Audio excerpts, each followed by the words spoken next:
My name is Anna Waski. I'm part of the faculty at Northwest Indian College.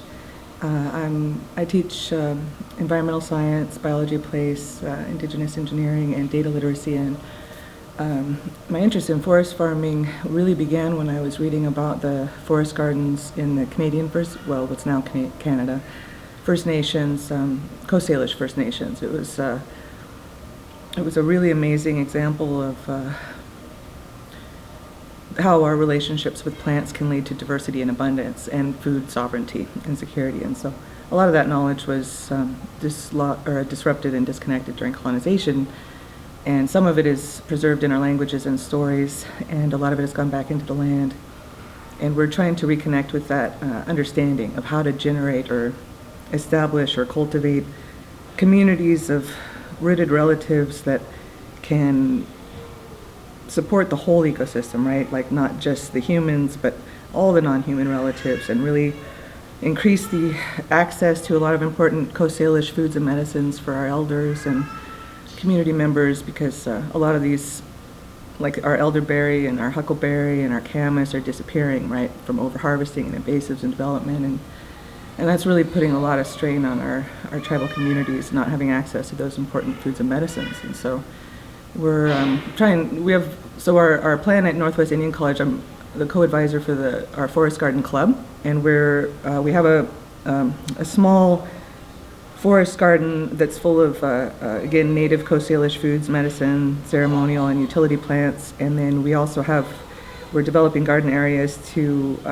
simulate different growing conditions. Like we have a little camas prairie, we have a little rain garden, we have a sun garden full of botanical dyes and textiles that we're developing, and then our plan is to connect them. And so because we're a college, we're interested in doing research and also teaching classes and conducting workshops with the community and creating basically outdoor living laboratory classrooms where we can again reconnect with these relationships and that knowledge, and then share it, and then ideally create really healthy communities of plants that then we can spread right throughout the nation, starting with Lummi Nation, and so that we can get more stands of elderberry and more stands of huckleberry and more camas prairies, and kind of fix some of the damage that's been done, and then of course again generating food sovereignty for our people.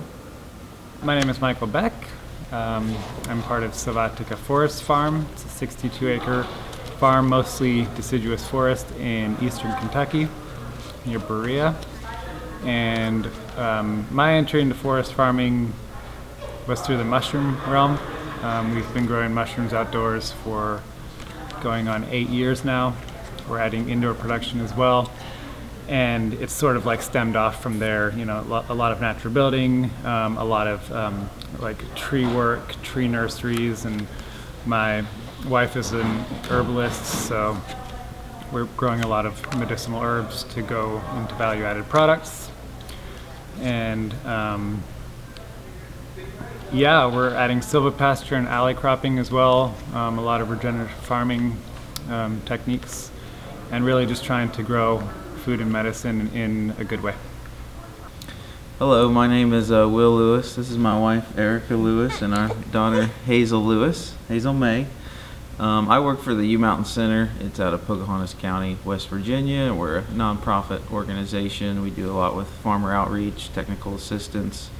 We also have a forest farm there where we plant demonstration beds. We host workshops and conferences, so that way we can show people hands-on how to forest farm, and we do everything from maple syrup to mushroom to forest botanicals, which is our focus, but also honeybees. So we really try to implement that whole farm system, whole farm dynamic, to really show people, different avenues of forest farming and whatever works for them. Hi, my name is Carol Daniels. I'm with Shady Grove Botanicals, and we're in Randolph County, West Virginia, in the heart of the Appalachians, and we have been involved in forest farming since the 1990s. We started growing ginseng in the very beginning on our farm. Then we started incorporating other forest at-risk botanicals is what we specialize in, and we've been doing it since then. And now we have a program where we're also including vegetables, teaching the youth how to grow these forest medicinals as well as vegetables, because we feel it, that's the future. We need to focus on them as well, and that's important to us.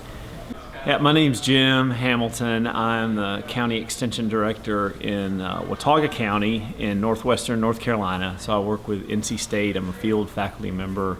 I have all the pieces of paper behind my name that say I should be an expert in forestry, but really my forest farming and working in the woods with the forest medicinal plants that are out there are really neat. I'm a plant nerd. Ginseng was the one. I think ginseng is the gateway forest farming crop for everyone, just because of its sex appeal from the economic standpoint. It's the history and the stories that go along with it. But I got into agroforestry out of my undergrad program. I went to a little small liberal arts college in Tennessee, but then did the Peace Corps right afterwards. And I remember getting my Peace Corps assignment.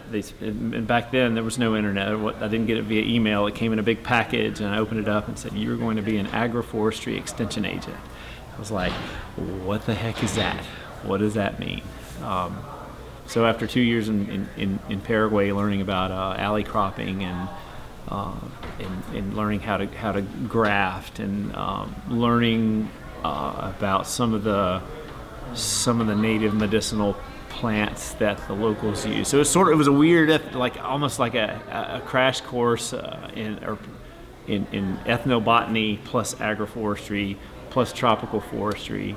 And I guess some of those lessons when I moved to Western North Carolina sort of translated literally and figuratively, talking with locals and learning more about the traditional uses of all of these different plants that I'd really never, as a straight up academic kind of forester, when you learn about witch hazel in your dendrology class or your botany class, you learn about its crenate leaf, its leaf description, flower description, bud description, habitat. But back in the day before there was a CVS and a Walgreens on every corner, when you had a case of hemorrhoids, you went up witch hazel holler and brought you back down a wad of leaves, and Mamaw or Papaw put together a poultice for you, and up it went, and that's how you got. That's how things. And I don't know. Hearing those stories about all these different, crops and forest types and hollers, and the how everyone's identity is tied to those places in the mountains is really. So it's not just about the plant. As a plant nerd, the plant itself is really fascinating, but all of the uses and the stories behind those uses are what really that's what I enjoy about forest farming.